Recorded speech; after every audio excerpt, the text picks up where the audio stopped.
My Seven Chakras, episode 175.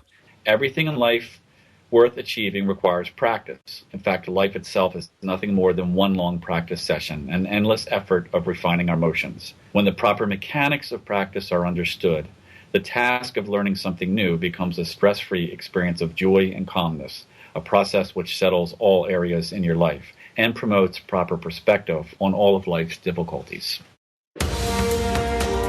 The seven chakras, swirling vortices of energy, positioned throughout our body from the base of the spine to the crown of the head. For thousands of years, this ancient wisdom has been passed on from master to disciple. What are the functions of these energy centers? And could these chakras help you unlock your destiny and find your true purpose? Welcome to My Seven Chakras. And now, your host, Aditya Jai Kumar. What's up, action takers? AJ here, founder and host of My Seven Chakras, the show where we dive deep into the ancient world to uncover nuggets of wisdom that will change your life. This is your show where we believe that science and spirit go hand in hand and that failure is a stepping stone to success. So if this is the first time you're listening to this show, I want to assure you that there are no coincidences. You are here for a reason. So welcome to My Seven Chakras. Action Tribe, before we move on to the interview, I'm going to read out our latest iTunes review. Cat Willow writes, inspirational speakers with messages that twist the mind away from the same old wheel mindset. A chance to wake up to a new reality opened up for all desired beings. Host possesses rare and admirable skills. So Cat, you got that absolutely right. The focus of the show is to show you how you can wake up to a brand new reality, escape your old wheel mindset, and really embark on your transformation. So if you want your review to be read out as well, make sure you leave us your views and your thoughts in the form of an iTunes review. There are two simple ways you can do it. If you're on your iPhone, just hit reviews and then hit write a review. You can also type in this link onto your browser to jump directly onto the iTunes review page. The link is my7chakras.com/review. That's my7chakras.com/review. So especially if you've taken action and you've seen some change in your life, make sure you take a minute or two to write in because every review matters. You see, your review is like a vote of confidence that will help us rank better, get more exposure, and ultimately attract more action takers just like yourself. So make sure you cast your review vote and help us help you. And with that, we are now ready to welcome our featured guest for today, Thomas Sterner. So Tom, are you ready to inspire? I am ready to inspire, yes. Thank you. That is amazing. So Thomas Sterner is the founder and CEO of the Practicing Mind Institute. As a successful entrepreneur, he is considered an expert in the present moment functioning, or PMF. He is a popular and in-demand speaker who works with high-performance individuals, including athletes, industry groups, and individuals, helping them operate effectively within high-stress situations so that they can break through to new levels of mastery. As an expert PMF coach, Thomas has brought clarity to thousands regarding how they can accomplish more with less effort in the least amount of time and with greatly reduced stress. So Thomas, welcome to our show. Before moving on, tell us a bit more about your story and maybe a fun fact. A fun fact is that everything that I'm going to talk about, I wasn't very good at when I was younger. I learned through experience and through practice and through a very strong attachment to the observer portion of my personality that allowed me to watch how I was reacting to situations and what internal dialogue was going on inside of me. And that's really how my whole story started. When I was younger, I was very right-brained, I was very creative-minded, and I was always starting off on new adventures and new projects. And then I was burning up the initial inspiration and then basically walking away from it and feeling like a failure. But the observer portion of me was very aware that I was doing this, and it saw that I had a voracious appetite to learn, and the ego portion of me was the more critical portion that was looking at me as a failure. So that was really where I decided that the part of me that made me feel like I have to change what I'm doing, I have to solve this part of my personality that's is stealing my self-power away. And that was really how I started And my learning when I was in high school, I knew this had to happen. I didn't know where to start, but the whole journey started when I was in college, and a friend of mine who was taking a philosophies course gave me a book on religions of the world, and that launched me into a lifetime study of Eastern thoughts, philosophies. And then probably when I was in my mid-20s, I began playing golf, and then I became very fascinated with sports psychology and peak performance studies, and I realized that they were both two sides of the same coin. We were saying with empirical science and testing what Eastern thought had said for thousands of years. And so I became very entrenched in that, and I'm applying it to my life on a daily basis. And that's what inspired me to write The Practicing Mind, and then we're lately fully engaged. Wonderful. So thanks a lot for sharing your story. So before moving on, let's start with some inspiration. What is your favorite inspirational quote? And also tell us how you apply this quote in your life. Well, my favorite quote, I'm embarrassed to say, is one that I wrote at the very beginning of The Practicing Mind. And the reason for that was that it really summed up the transformation in me in changing the way I approached everything and what my experience of the process of achieving anything was. And that quote goes like this: "Everything in life worth achieving requires practice. In fact, life itself is nothing more than one long practice session, an endless effort of refining our motions. When the proper mechanics of practice are understood, the task of learning something new becomes a stress-free experience of joy and calmness, a process which settles all areas in your life and promotes proper perspective on all of life's difficulties." Wonderful. Wonderful. So thanks a lot for sharing this quote. You mentioned that everything in life worth achieving requires practice. And when the proper mechanics are understood, learning not only becomes easy, but also we feel more fulfilled. Is that correct? That's correct. Our experience of learning becomes very different because we have a tendency when we start a new task, whether it's achieving a goal or learning a new skill, we become very attached to the moment that we actually have this skill, what we assume is this period of time where we're going to be able to say, I have now accomplished this skill, or I've now accomplished this goal. And when we do that, we become at war with the process of achieving it. And that makes the time, we've actually identified ourselves as being here, and this point that we need to get to is being out there in the future somewhere. And we have told ourselves that we can't be happy until we reach that point. And that's really all wrong. What we should do is we choose a goal, and we use the goal as a rudder to steer our energy. If we don't have a goal, then basically what we do, we're a sailboat that is being driven by the wind, but it has no rudder. So it's being pushed around. The energy is there to move it forward or in any direction we want, but without the rudder, then we don't have any steerage, and we have no ability to get to someplace. So to me, our goals should be always seen as a rudder, but it's the process of sailing the boat is where the fun is. That's where the joy is. That's where we experience. That's the reason why when we accomplish anything, the reason it has joy in it and has a sense of satisfaction is because of what we went through to get to that moment. Anything that we can do effortlessly doesn't hold any interest to us. Our spirit wants a challenge. It's part of our expansion. And we need to stop fighting with that. We need to see that as a blessing and become immersed in that process of achieving our goals and using the goal itself as nothing more than a rudder to steer our effort. So I love what you just said. You said that there are two aspects over here. One is the goal, which is the end result, which is also important, but that should be more like a guiding signal or a lighthouse that should guide us towards where we're going. But the bottom line is to really enjoy the process, every step of it, every moment of it, so that we're not too much in the future, but we are here in the moment. Yes. So I'm really curious, what inspired you to write your book, Fully Engaged?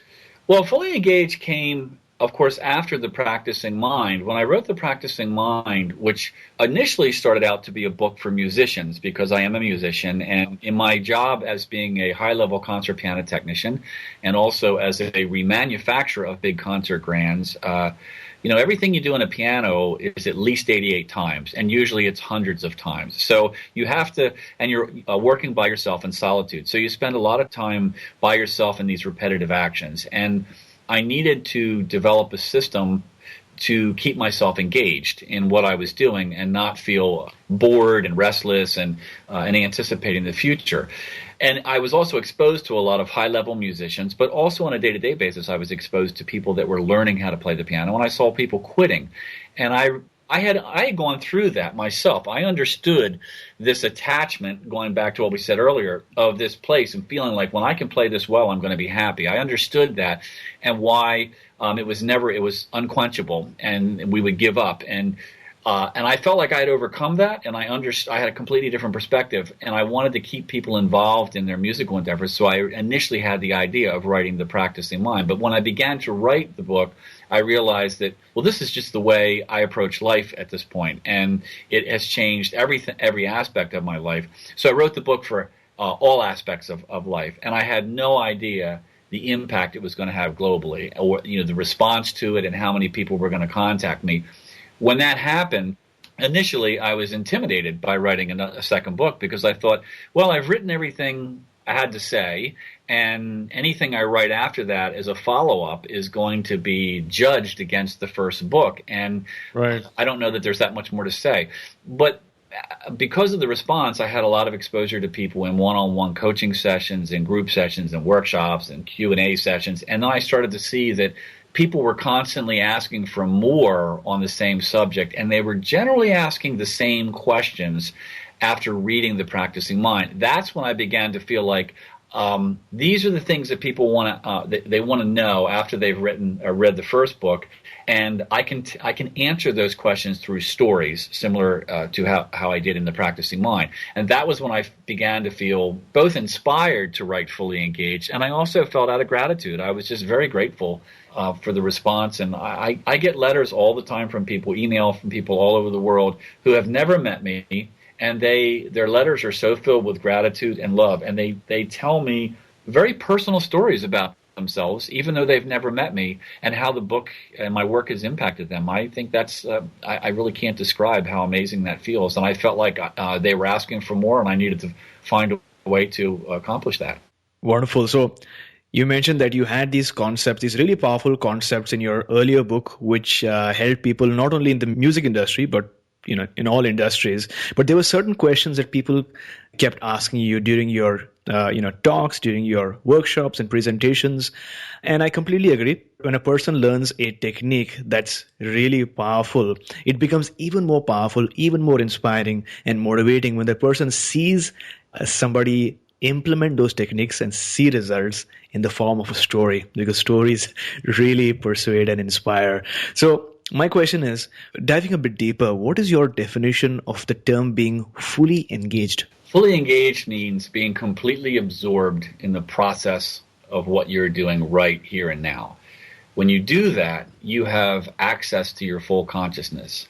Your mind produces less thoughts. Your thoughts thin out because your mind is only processing what it's working on in front of it. It's not anticipating or problem solving in the future. I think people need to understand that our mind is it's a problem solving machine, and we know this. Of course, this was talked about through thousands of years of Eastern thought, but through studies in sports psychology, they now know that if you don't give your mind a problem to solve, it will go into search mode looking for one. And this is what happens all day long. And in general, we have habitualized this act of following the mind. The mind runs off into the future. It's anticipating something, a meeting or something that needs to get done, or it's thinking about something, a decision that we made last week that maybe has created a situation right now. So it's visiting all these things, and it's either ruminating about something that happened in the past and saying, I should have done this or I should have done that, or else it's trying to get ahead of where we are,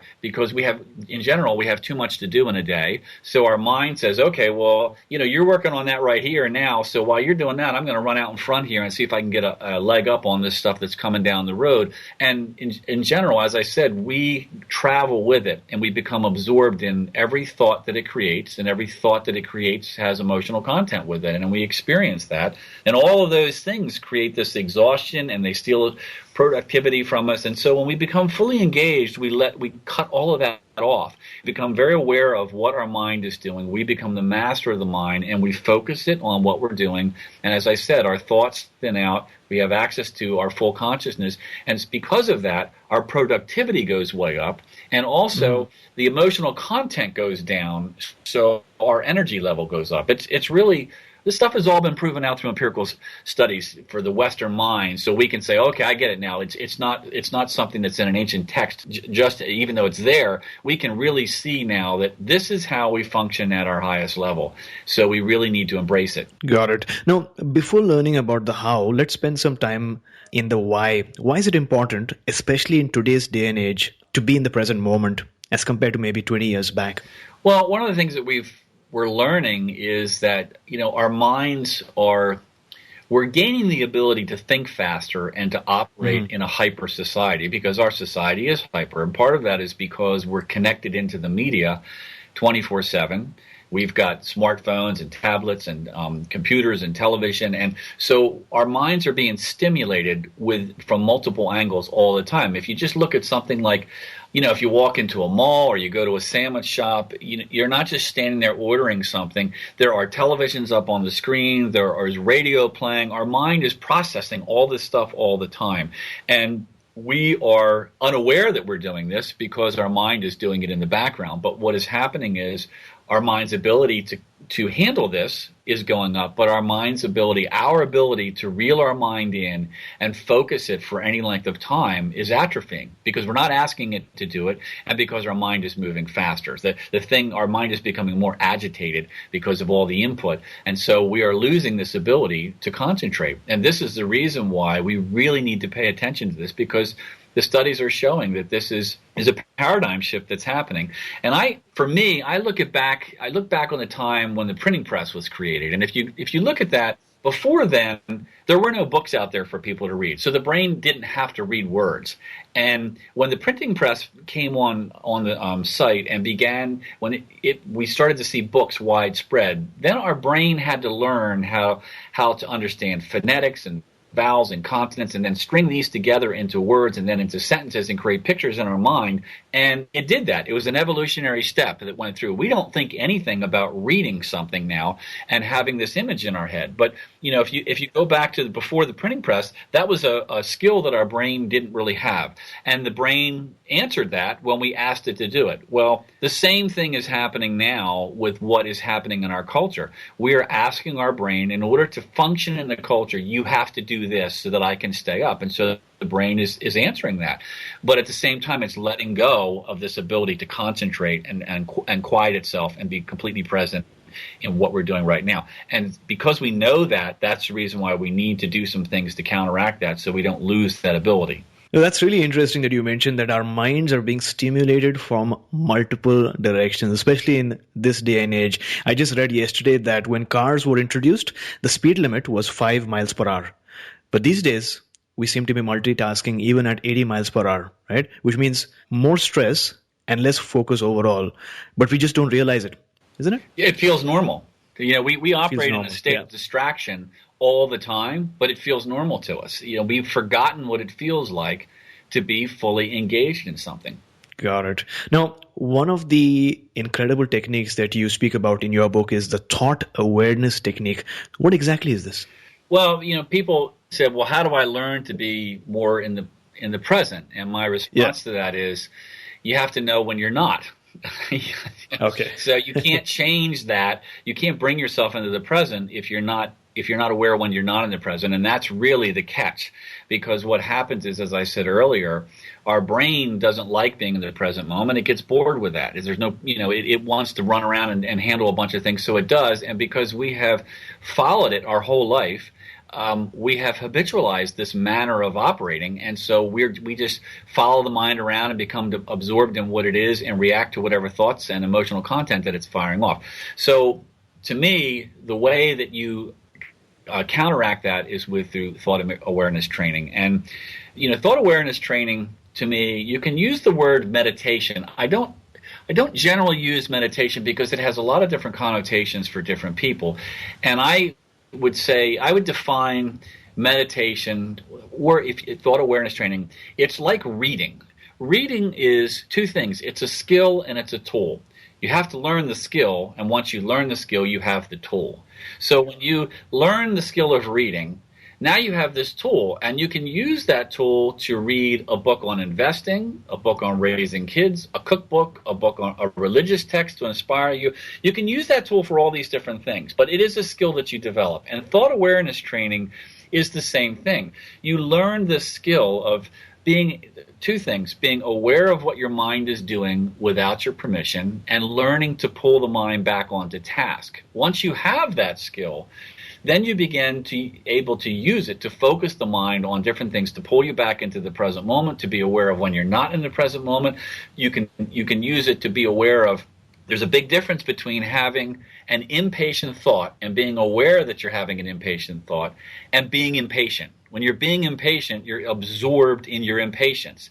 When you have an impatient thought, it's like I look at it as it's like a conversation. Like if you were to use the example of worrying, if you have a conversation with someone who is worrying about something, and you ask them, what's going on? They say, I'm worrying about this. Now, you are not worrying. You're talking to someone who is worrying, and you're observing someone who's worrying. And that's really what happens through thought awareness. You begin to separate from your thoughts, and you realize that I am not my thoughts. I'm the one that experiences my thoughts. And some thoughts I initiate through my intention, and other thoughts, in fact, most of the thoughts, my mind produces on its own, and I react to them. So I want to stop that. I want to be just the observer of the thought. And the closer I can get to that, I don't think we can ever be there all the time, but we can certainly get a lot farther along than most of us are in our daily life. Then we begin to empower ourselves with the privilege of choice. Once you are separated from your mind, you can watch what your mind's doing, and then you can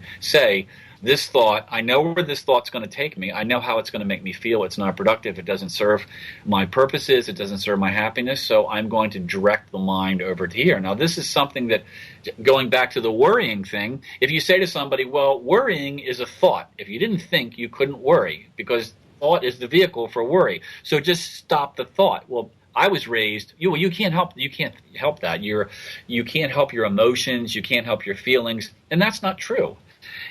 We just haven't been taught that we can, and we haven't been taught to be aware of our thoughts.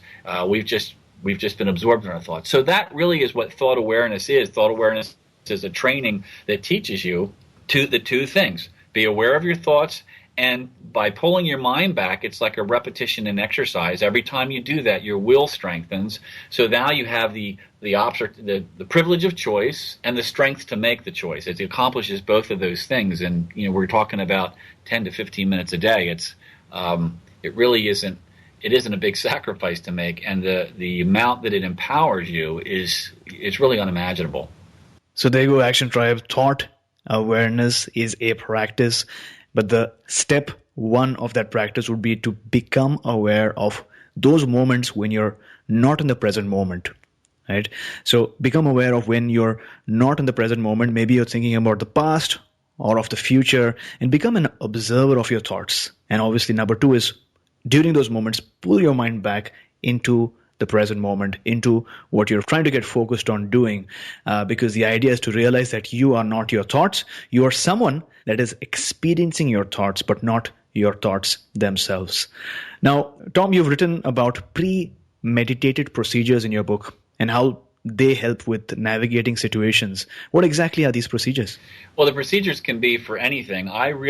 Procedures became very apparent to me as far as their values when I got my pilot's license years ago, because in flying, they're very aware of the need to remove emotion from situations, and also to be constantly focused in the present moment. So they have a procedure for everything. When you walk up to the airplane to go flying, there's a procedure for walking around the outside of the airplane and looking at it to make sure that it is ready to fly. And then when you get in the airplane, there's a procedure before you start the engine to make sure internally the airplane's ready to fly. And then after you start the engine, there's a procedure to make sure everything is working correctly there. There's a procedure for taking off. There's a procedure for landing.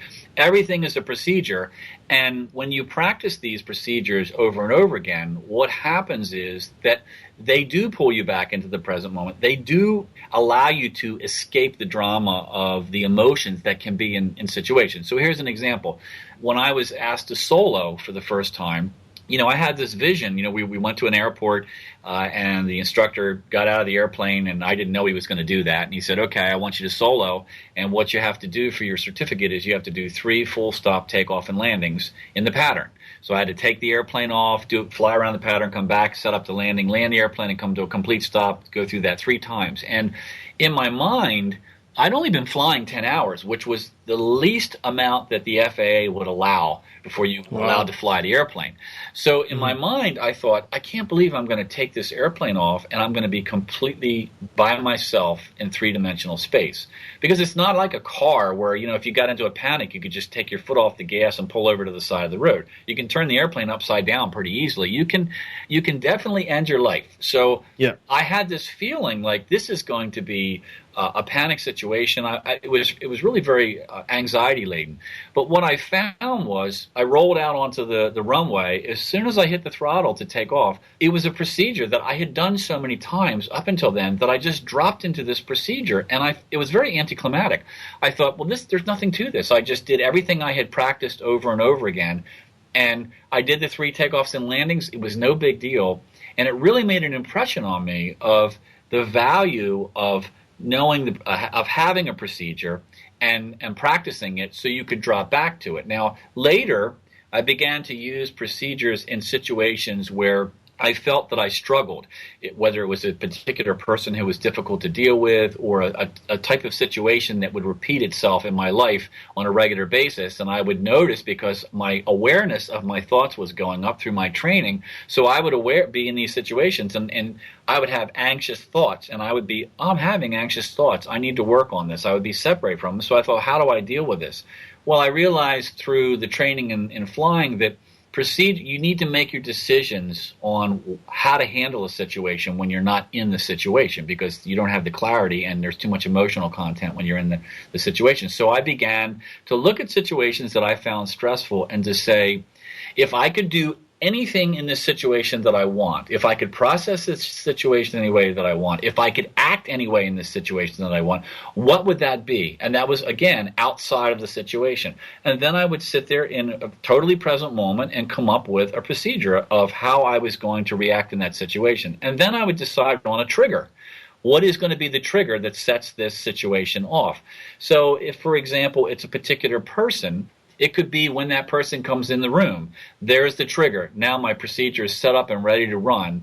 And I found that by doing this, what happened was it put me completely in the present moment, and it put me out untouchable by the emotion, because all I was doing was repeating a procedure that I had practiced in my mind and I had made these decisions on. And the effect of that for me in difficult situations or situations that I felt that I struggled in was incredible, and it definitely relieves stress. So I think procedures are very powerful. It's the reason why we teach them to emergency response technicians and pilots. It's so that they have something to fall into when they get in a situation that could pull them into a lot of emotional content. Got it. So what I'm hearing is that procedures help us take out the emotion or the drama from an important undertaking.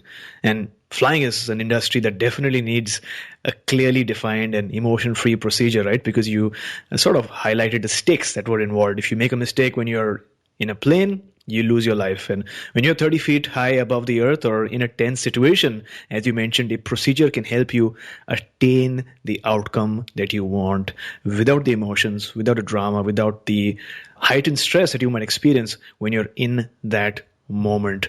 So, Tom, what are certain procedures that a person can create or systemize in their day-to-day life?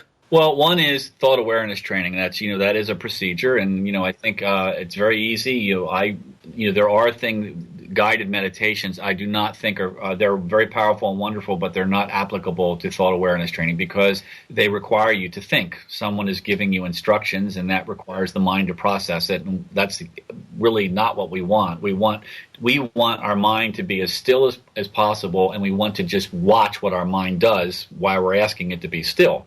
And so the two procedures for that are either a breath-based or a phrase-based. So if you're doing a breath-based, then what you do is you sit quietly, close your eyes. You want to basically isolate yourself from exterior distractions, and you watch your body breathe. Now, if you're going to use a breath-based, the temptation is to control your breath. It's interesting, our body knows how to breathe. We don't pay attention to it at all until we pay attention to it. When we pay attention, we start trying to control it. And we don't want to do this. We don't want to resist that. Just watch the body breathe. And that's all there is to that. And now if you're using a phrase-based, the phrase can be anything for our purposes. It can be, I am still, I am calm, I am happy. It really doesn't matter. You're basically just trying to give the mind one thought to run through its processor, and to repeat that thought so that it's not running around like a toddler in a toy store. And you just basically repeat that phrase to yourself in your mind. Now, what will happen, and I think it's very important for people to understand this if they've never done this before, is that very quickly the mind will become bored and it will run off and start visiting things, and you will go with it because you've always gone with it in the past. And at some point you will wake up and you will realize that you are working on a report, you're at the grocery store, you're having a conversation with somebody, and you're not watching your breath or you're not saying your phrase. And it's in that moment, and this is the key, it's in that moment that everything happens. In that moment, your awareness has expanded, and as you pull your mind back, your ability to direct your will has expanded. Those are the two things that we talked about that you get. And so the mistake that people make is that they feel like, they say to me, I'm not very good at this, and I ask them why, and they say, because I'm always chasing my mind. And my response is, well, you can't chase your mind if you're not noticing what your mind is doing. If you weren't noticing it, you would just be in your mind. So when you're noticing your mind and when you're chasing your mind a lot, it means that you're noticing your mind and your awareness is growing, and you're getting lots of reps in, like exercise, of pulling the mind back. So that's a good thing. And some days your mind will be agitated, and depending on what's going on in your life, and you'll be running around a lot chasing it, and other days it will be calmer, and you won't feel like you're doing that. But I think that's thought awareness training is a procedure that you really need to have. What that does is it gives you the ability to look at other areas of your life and create procedures for them. Because then when you are in a situation where you're struggling, instead of being in your struggle, you will be aware that you're having struggling feelings. And then you can say, I need to make a procedure for this, whatever that is, whether it's job interviews. You can't become good at job interviews unless you go through them. So you need the procedure so that you can create a process to execute, but then you need the situation to execute it so that you can get repetitions in and get better at it. So it's just all part of this. To me, it's all interrelated. You need the awareness to free you and to give you the opportunity to make the choices of, I need procedure for this because this is something that makes me uncomfortable. And so to me, you have to start with a thought awareness training, and that's what opens up the door and says, okay, now I can start to look at my life and see where I need the procedures. Plus, the awareness allows you, when you're in the situation, to be aware that you're feeling that way, and that's also that allows you to activate your trigger, whatever the trigger is. So Tom, let's go back in time now to the day that you first heard about mindfulness. What was your reaction like? I first learned about meditation or mindfulness. I really had no idea what it was because my mind was never in the present moment. Okay. I remember when I realized how, and this is something I've done with people many times in talks and things, I will tell people, I want you to sit, I'll be up in front of a large group of people, and I'll just say, look, this is what we're going to do. We're going to sit here for 2 minutes, we're going to close our eyes, and I want you to stop thinking for 2 minutes.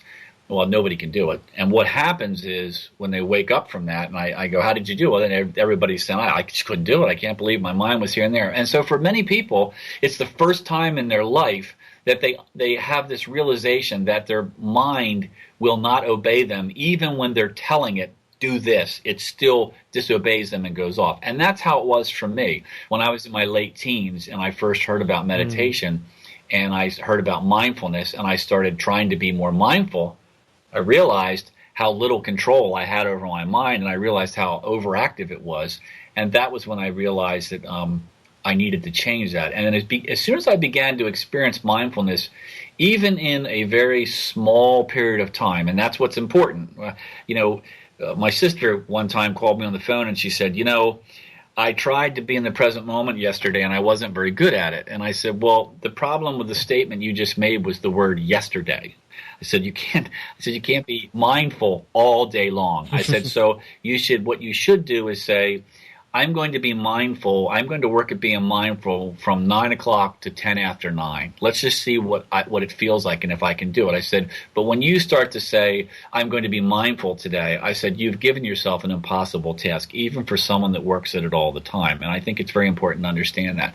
But once you begin to experience what it feels like to be totally absorbed, to be fully engaged in the present moment, to be completely mindful in what you're doing, it's such an amazing. There's no stress, there's no bad emotion, their productivity goes up, there's a contentment and a joy that's there, time completely changes, then you want more, and then that becomes your inspiration, and then you see the reason for working at it and for having the practice. So thanks a lot for sharing all those amazing insights and stories so far. If you had to tell one of your students to go out in the world and take one action, just one, what would that one action be? I think what I would do is tell them to put themselves in a position that they feel they struggle in, to put themselves there purposely, whether that's talking in front of people, whether that's job interviews, if they're looking for a job. Obviously, if they're not looking for a job, they don't want to put themselves in that position. But to put themselves in that position and experience being the noticer of their thoughts, so they can really begin to see the difference between being in their thoughts and being the watcher of their thoughts, and because there's a very, very distinct difference there, and the feeling is very distinct. Because I feel like if you can do that, that's when you begin to go, oh, this is what that feels like. And again, then you begin to see what it feels like to be the observer, to be aware, and to be separate from your mind. And that, to me, it's the key to the prison door. That's what really opens you up to a whole new paradigm, a whole new way of thinking, a whole new way of processing every day. And you begin to see that I am not my thoughts, as we said earlier. I'm the one that experiences the thoughts. And that's why when you go into a situation like that with the intention, I'm going to put myself in a situation that makes me uncomfortable, then you have this awareness before you go in, because you already made the decision that this is why you're going in there. And I would also say that what this allows you to do is, when you feel like you're struggling in a situation, this separation allows you to look at this in a different way. When you feel like you're struggling in a situation, it's because you're up against a personal threshold of ability. You're in the process of learning how to deal with that particular situation. The situations that you deal with effortlessly are because you've already mastered them. So when you feel a particular type of a situation, and to use the job interview thing again, when you feel that makes you uncomfortable, when you're in a job interview and you're feeling really uncomfortable, if you can realize that that's because I have not mastered this, it's perfectly normal to feel this way, because I'm unsure of how to handle this, because I'm gathering data, because I'm in this cycle of learning and refining. And that's the reason why I'm having this feeling. When we say the word struggle, uncomfortable, they're just labels for a feeling that is going on inside of us. And with thought awareness, because you're separate from that feeling, you can notice the feeling and say, this means I'm in a situation, this feeling that I'm having, if you stop looking at it as uncomfortable and struggle, and you look at this as an indication that I'm in a state of expansion, I'm in a state of learning. When you do that, then you can see the situation as an opportunity to push that threshold. Because, as I said earlier, you can't get good at a situation unless you're in the situation. So you need repetitions of going in through the situations. So you prepare for the situation with your awareness, then you go into the situation and you observe how you handle the situation, then you refine that procedure for the next time that you're in that situation. And you can begin to see that feeling nervous, you want to use that label, it's not a sign of lacking confidence. It's a sign of being in a state of learning and expanding. And then what happens is that changes your experience, your interpretation of that feeling, and it changes your experience of the moment that you're in that situation, which changes your ability to perform in the situation. So Action Tribe, for today's show notes, visit my7chakras.com/175. That's my7chakras.com/175. We need to be aware of suffering, but we must retain our clarity and strength so we can help transform the situation. This is an amazing quote by Thich Nhat Hanh. Action Tribe, 2 reasons why I think this quote is powerful is because firstly, in case you're suffering, make sure that you're aware of the fact that you're suffering instead of hiding it or ignoring it. And secondly, once you're aware of your suffering, it's important to have a sense of clarity and strength, the strength to endure, the clarity to go in the right direction, and the determination that you're not going to give up, come what may. Because if you have these 3 qualities within you, challenges will truly become the life lessons that will help you evolve. And Tom, this is the phase where we talk about life's challenges. So talk to us about a major challenge that you've experienced in your life. And firstly, how did you encounter the situation? And then how did you react to it? Well, I guess a good example for me would be when I decided that I wanted to, when I initially wrote The Practicing Mind, I thought, well, what I could do is I had this service business that was extremely successful, and I was working 7 days a week and sometimes 70 hours a week. And so I had this idea that I knew I couldn't continue that pace throughout my life. I knew I wouldn't be able to stay on that pace as I got older. I was just so in demand. So I decided I wanted to spend the second half of my life working with and impacting people, as many people positively as I could. And I saw the internet as an opportunity to do that. So that was when I thought, I'm going to write this book. I'm going to create a website. And I'm going to put this book on this website, and the internet is global, and I'll have millions and millions of people who will buy my book, and I'll just sit back and enjoy it. And that's not the way it went at all, but it was because I didn't have enough information or enough experience in it. So what I did was I made the decision that I was, after trying to publish the book, I couldn't get in with the publisher because nobody knew who I was. I couldn't get an agent because, it was the old bank and credit story. Like I couldn't get into a publisher because I didn't have an agent. I couldn't get an agent because I didn't have any books published. So it was like that loop. So I knew I was going to have to self-publish the first book. And when I tried to do that, I couldn't get the time to do it because of my business schedule. So I decided I was going to have to sell everything. I worked at this business for almost 30 years, and I started when I was a teenager, and I decided I'm going to have to sell. I had tens of thousands of dollars in tooling, 2 commercial business properties, thousands of clients, all kinds of accounts, and I just thought I'm just going to sell everything and walk away from it and just work at this book. And it was a really gutsy move. I had kids that were going to be in 2 daughters that were going to be in college within a couple of years. A lot of people thought I was absolutely crazy for doing it. I was putting myself in a very stressful situation, but I was willingly doing it, but I was also naive to how difficult it was going to be. So what ended up happening was I sold everything. That all went very well, and I ended up cash rich and had all the time in the world and a bunch of money in the bank to produce this book. But as I started to do that, I put the book out there. I recorded the audio version in my recording studio and put it out there, and I was selling 2 books a week. And I thought, this needs to change because this money I have in the bank isn't going to last forever, and these kids are going to be in college. And so I was very ill prepared for that, and that was a challenge that I wasn't expecting. And as time went on, what I had, what I didn't realize, and there's a chapter in Fully Engaged talking about when you create goals, create them with accurate data. And I did not have that accurate data. And the reason that that's important is because when we create goals, we have a tendency to always create a time frame for accomplishing the goal along with it. It happens at the same time, and generally we don't have a lot of information about that, but we do it anyway. And then we begin to judge our progress based on this timeline, this arbitrary timeline that we have come up with. And what that does is it can create a feeling of failure. It can steal your confidence away, even though you may be moving very quickly. And so an example I've given many, many times is if you take someone who wants to lose 20 pounds and they say, you know what, I'm going to lose 20 pounds. and that should take me 10 days. Well, see, that's absurdity. We can all see that when we look at that. We go, there's no way you're going to do that. And so what happens, though, but if you're that person, even though you may be dieting and your nutrition is excellent and your exercise is excellent, you are not going to lose 20 pounds in 10 days. So what happens is you begin to, 5 days into it, you get on the scale and you begin to judge your ability to lose weight based on what you're seeing on the scale. And your confidence is tied into that and all these things. And that's what happened to me. In that, I began to feel like maybe this isn't going to happen. Well, it was all happening very well. I just didn't know it was happening very well, and it created I had to use everything I'd written about in the Practicing Mind to stay present in the whole process, to just keep using my goal as a rudder and to just stay processed.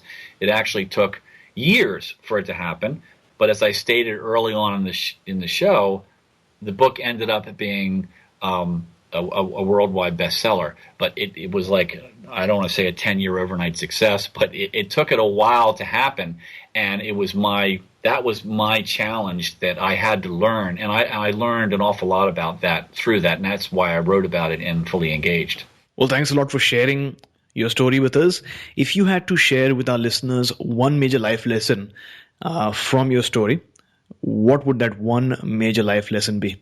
I have found that when I'm anticipating something, when I'm feeling stressed, when I'm feeling impatient, it's always an indication to me that I am not in the present moment. I'm constantly, because my thought awareness has brought me to a point where I notice that, and I use it as a trigger to tell myself you're not in the present moment, and I pull myself back into the present moment. There is always calmness in the present moment. And I do this with my daughters.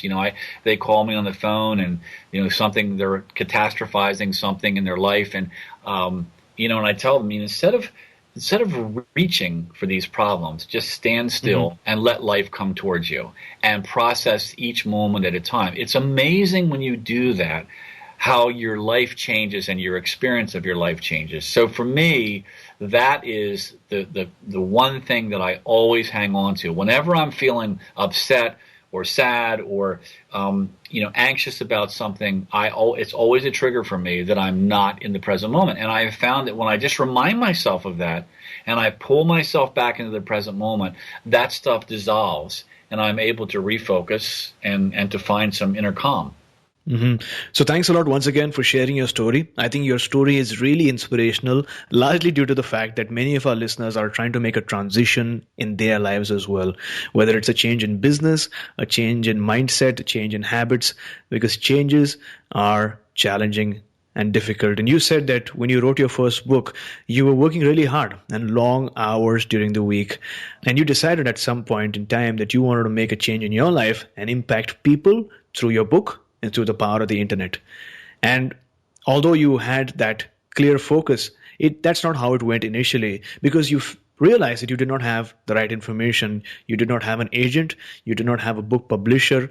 And you did not, in fact, publish a book before this, because this was your first book.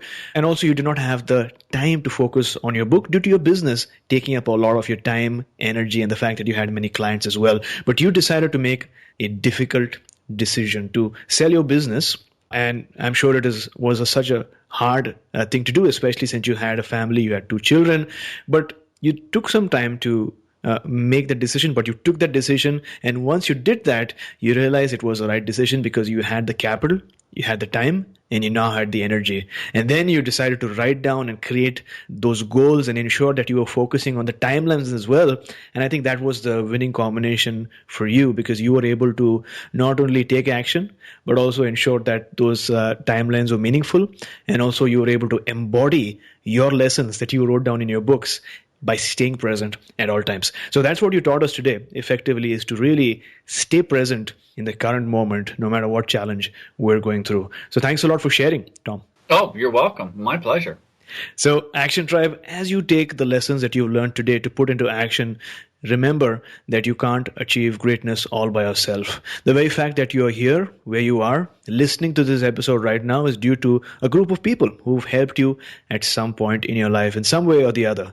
Maybe your parents, your siblings, your relatives, your friends, your boss, your mentor, whoever that might be, someone who sacrificed things for you. So achieving greatness, in a way, is actually a group effort. And since it's a group effort, make sure that you hang out in the right group, community, or tribe and surround yourself with people who know you, like you, and trust you. Because if you do, you will feel better, you will develop better habits, and collectively achieve massive goals. Because as Margaret Mead once said, a small group of thoughtful people could change the world. Indeed, it is the only thing that ever has. So, Tom, as on today, what is your life's purpose? My life's purpose is alleviating struggle in people. I can't tell you, nothing beats that. Working with people one-on-one and watching them learn to process their life differently and to experience difficult situations. There's a word again, that's a label. To transform a difficult situation, what feels like a difficult situation, into a situation that feels almost, I would say, enjoyable. I mean, for example, many times when I'm feeling a situation is difficult, I tell myself, here it comes, game on. Let's see if I can beat this time. It completely changes my interpretation of what I'm feeling. Working with people on a daily basis, working with groups of people, being up in front of people and listening to their questions and answering them. This is truly my dharma, and it's what I wanted to do when I was back in the service business. And I said, if I could do anything, what would it be? And I thought, I want to write about stuff. I love to think about this stuff. I love to research this stuff. I love to apply it to my life, and I love teaching other people how to do it. Wonderful. Now, out of all the magic moments that you've experienced in your life, has there ever been a defining moment that really changed your life? Yeah. Interestingly enough, when I was in college, during a spring break, I went down south with my sister. The two of us drove down. We had a tent. Okay. And we were sleeping in a campground. And I was not, I didn't have anything to do. And I decided I needed to read a book. And when I was in high school, I should go forward. I went into this gift store, and Richard Bach's book, Jonathan Livingston Seagull, was there. And I recognized the book because some people had read it, and it had been a required reading in some of the English classes when I was in high school. And a lot of them had told me I should read it because he was a pilot and it really kind of related to airplanes and stuff. And I just didn't see I thought, a book about a seagull, get out of here. But I bought the book because I had nothing else to do. And I have to say that was what he managed to say in a 102-page book through the eyes of a seagull just blew me away. I just was so impacted by that, and that really made me. I wanted to write something that was like that, and I have to say that really changed me. I've read the book so many times; the pages have fallen out. I've had to buy multiple copies, and I would say that book and Autobiography of a Yogi. I've read that book numerous times, and but those were the times of reading those books are what really changed what I was experiencing in my life and my direction. Well, thanks a lot for sharing those moments with us. And with that, we've arrived at the last and final round for today's show, the Wisdom Round, which is basically 4 questions that need 4 quick responses so that our listeners can take note and take action. So, what is the best advice that you've ever received?